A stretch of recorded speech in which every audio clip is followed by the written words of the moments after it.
Hello, ako po si Jimwell Gadawan, ang DTF operator ng RP Tuguegarao at ito po ang aming DTF machine na nagamit ng 6 na araw na may 26 meters. Ito po ang printer head, ang capping, nozzle check,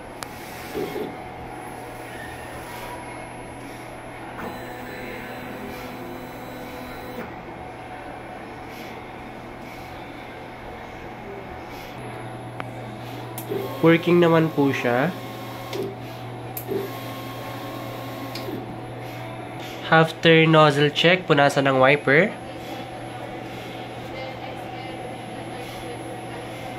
Ang label po ng mga ink ay tama lang po. Ito pang waste tank. Ito naman pong AVR.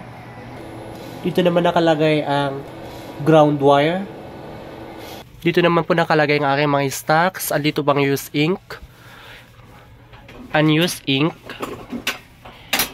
DTF film, at saka DTF powder po.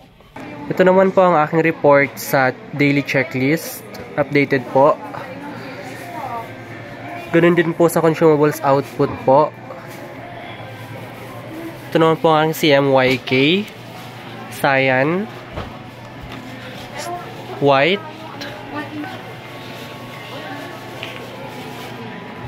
magenta, black, yellow, at saka DTF powder po. Yun lang po. Thank you.